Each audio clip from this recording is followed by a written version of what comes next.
Hi, I'm Peter, and I'm going to teach you about the history of rats in film through a series of animations. Now bear with me, these animations will be simple, but I'll try to keep it as entertaining as possible. Okay, so rats. They're rodents, and pretty much ever since the beginning of their coexistence with humans, they've been considered pests. This is due to events like the rat floods and them being a main carrier of diseases beginning with the bubonic plague way back when.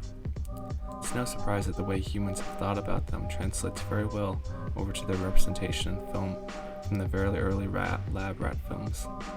Though I'm not focusing on those type of films, but rather their portrayal in fictional films.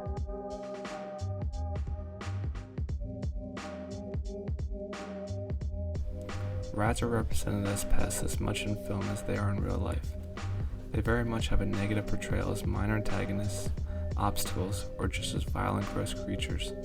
Films like The Princess Bride, Harry Potter and the Prisoner of Azkaban, and Willard all follow this trope of rats as squeaky, annoying animals. Though these representations are not entirely accurate, in fact, rats are not squeaky or aggressive in nature. So why have they been portrayed this way?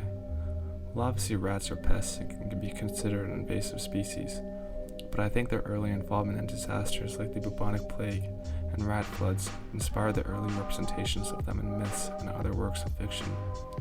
These early representations became so ingrained in these type of works that they perpetuated the antagonistic view of rats that still holds up today.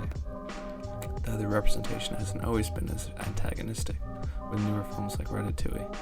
This is a film which, while accurately depicts humans' view of rats, attempts to thwart their normal representation in favor of a more positive light. And maybe because of the massive success of Ratatouille, rats will garner a more positive representation in the future. Or not, only time will tell.